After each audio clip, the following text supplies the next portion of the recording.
बिस्मिल्लाहिर्रहमानिर्रहीम। Dear students, आज का जो हमारा एमटीक्यू है वो बिल्कुल डिफरेंट एमटीक्यू है और ये एमटीक्यू बहुत सारे स्टूडेंट्स के लिए बहुत सारा प्रॉब्लम बन सकता है एग्जाम में। तो इसलिए मैंने ज़रूरी समझा कि ये एमटीक्यू आपसे ज़रूर डिस्कस किया जाए। और ये जो एमटीक्यू है ये डिफरेंट इसलिए है कि इसमें एक डिफरेंट टॉपिक को सिलेक्ट किया गया है और वो टॉपिक है incomplete records. We have some missing figures and we have to find the missing figures। तो हम कैसे मिसिंग फिगर्स को फाइंड करेंगे? तो चलते हैं सिनेरियो की तरफ और पढ़ते भी हैं और मिसिंग फिगर्स भी फाइंड करते हैं। तो कहते हैं A has not kept a full set of accounting records but the following information is available to prepare extracts from the statement of profit and loss and statement of financial position for the year ended 31st December 20x9। Opening equipment 1200, no closing equipments नहीं given, question mark है तो we have to find out obviously. Inventory, opening inventory भी given है, closing inventory भी given है, receivables opening given है, again closing नहीं given. Payables sundry opening भी है, क्लोजिंग भी है, टैक्स ओपनिंग भी है, क्लोजिंग भी है, प्री पेमेंट ओपनिंग नहीं थी, हाई क्लोजिंग। कुछ चीज़ें बैंक अकाउंट समरी गिवन है, परचेजेस फाइंड आउट करनी है, ड्राइंग्स फाइंड आउट करनी है। क्या कहता है? All purchases of goods for resales are paid in cash। ये बात अच्छी हो गई है। कहता है यहीं से जो आपकी परचेजेस ये वैल्यू निकलेगी यही हमारी परचेजेस होंगी। अच्छा जी, but there are no records of payment made, the sales are made on both cash and in credit terms. The total sales for the year were 193,000। Total sales कितनी है? 193,000 है। And A co makes a 50% gross profit margin. तो यहीं तक रहते हैं, थोड़ी सी बात को करते हैं। अगर हमारे पास टोटल सेल्स गिवन हो, मार्जिन का केस हो, तो हमें पता है कि मार्जिन के केस में सेल्स 100% होता है, कॉस्ट प्रॉफिट अगर 50% है तो कॉस्ट भी 50% होगी। तो 193 का 50% ले लें तो 96,500 इज कॉस्ट ऑफ सेल्स। तो आपको पता है opening plus purchases minus closing is equal to cost of sales. हमारे पास ओपनिंग इन्वेंट्री भी मौजूद है, हमारे पास क्लोजिंग इन्वेंट्री भी मौजूद है, हमारे पास कॉस्ट ऑफ सेल्स भी है। तो हम क्या कर सकते हैं? हम परचेजेस फाइंड कर सकते हैं। तो ओपनिंग इन्वेंट्री कितनी आ गई? 85,000 प्लस एक्स माइनस क्लोजिंग कितनी आ गई? 88,500 इज इक्वल टू 96,500। तो आप x बड़े आराम से फाइंड कर सकते हैं। कैलकुलेटर उठाएं, 96,500 प्लस 88,500 माइनस 85,000, तो ये पूरा एग्जैक्ट 100,000 बन रहा है। तो ये हमारे पास क्या आ गया? 100,000। तो देखा, थोड़ी सी देर में हमने एक मिसिंग फिगर फाइंड कर ली। अब अगर दूसरी बात देखें कि रिसीवेबल्स कितने हैं? ओपनिंग रिसीवेबल्स तो हैं 4800। इस दफा रिसीवेबल्स इंक्रीज कितने से हो रहे हैं? हमने सेल्स कितनी की हैं? 193। हमें कैश कितना रिसीव हुआ है? 191,400। तो हम डिफरेंस ले लेते हैं, 193,000 माइनस 191,400 का, तो 1600। तो इसका मतलब रिसीवेबल्स 1600 से इंक्रीज होंगे। तो 4800 प्लस 1600 इट्स 6400। दो वैल्यूज हमने मिसिंग फाइंड कर ली। और अगर अब हम ये ड्राइंग फाइंड करना चाहें तो ये हम ड्राइंग भी फाइंड कर सकते हैं। कैसे? जिस तरह इस साइड का टोटल, ये जो सारी वैल्यूज हैं ये किसके इक्वल हैं? 192,000 के इक्वल हैं। तो ये सारी वैल्यूज भी किसके इक्वल होंगी? 192,000 के इक्वल होंगी। तो अगर लेजर में कोई एक मिसिंग फिगर हो तो आप फाइंड कर सकते हैं।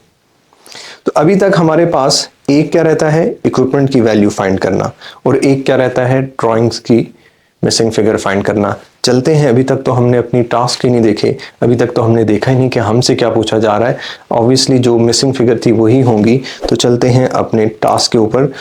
तो टास्क 1 में कहता है इक्विपमेंट फाइंड करो। तो इक्विपमेंट कैसे फाइंड होगा? कहता है जी जो भी आपके पास इक्विपमेंट थे आपने बेच दिए। ओपनिंग इक्विपमेंट जो भी थे वो कितने थे? अगर हम जाके देखें, ओपनिंग इक्विपमेंट थे 1200, कहता है वो आपने सेल कर दी।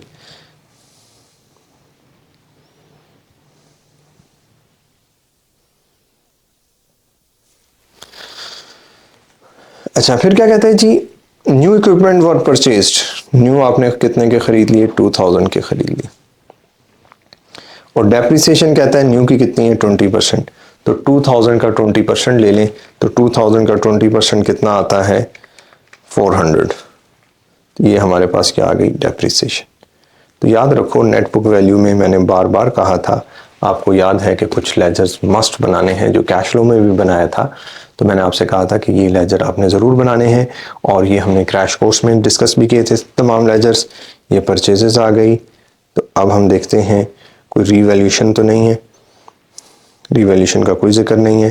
तो इसका मतलब हम यहाँ से अब अपने क्लोजिंग चेक कर सकते हैं। तो इट्स 3200 माइनस 1600, इट्स 1600। हमारे पास क्या वैल्यू आ गई, 1600।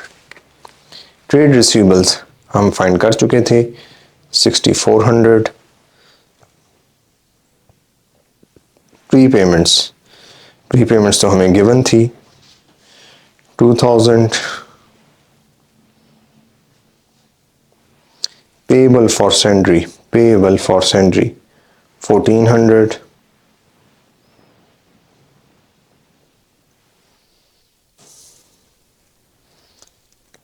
Last one is tax payable. What is tax payable? Opening tax payable, closing tax payable, it's 8300। आप देखें कि हमारा 4.5 मार्क्स का टास्क 1 कंप्लीट हो चुका है। थोड़ा सा डिफरेंट सवाल था, मज़े का सवाल था। आपने देखा किस तरह से हमने डिफरेंट चीज़ों का रिलेशन देखा। हमने मार्जिन को यूज़ किया, opening plus purchases less closing is equal to cost of sales को हमने देखा, और हमने फाइंड किया परचेजेस को। चलते हैं टास्क 2 की तरफ। 3.5 मार्क्स के लिए है, हमने फाइंड करनी है परचेजेस। ऑलरेडी मैं परचेजेस फाइंड कर चुका हूँ, 1 लाख की। टैक्स चार्ज, तो टैक्स का हम लेजर बना लेते हैं, टैक्स पेएबल, टैक्स चार्ज आ जाएगा। याद रखना, ओपनिंग कितना है 8, क्लोजिंग कितना है 83। 8000 opening, 8300 closing, opening and closing. ये प्रॉफिट एंड लॉस हमने, this is charge. Cash paid कितना है, हमें कैश लेजर से पता चल जाएगा। टैक्स वालों को हमने कितना पे किया है, चल के देखते हैं। Tax 8350, this is balancing figure. तो आप देख लें, 8350 प्लस 8300 माइनस 8000, इट्स 8650, इट्स 8650।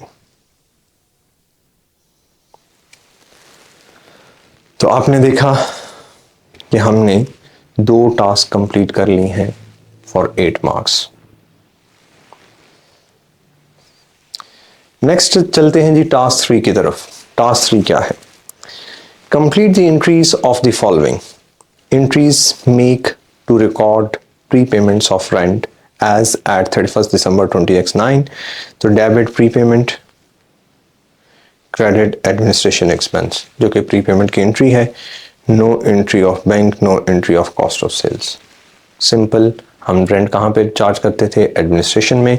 तो debit prepayment, credit administration expense, no entry of bank, no entry of cost of sales.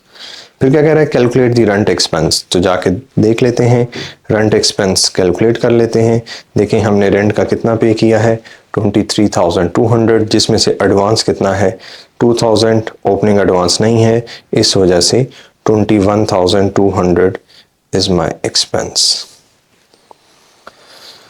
Task number 5 for 2 marks. Complete the entries for the following.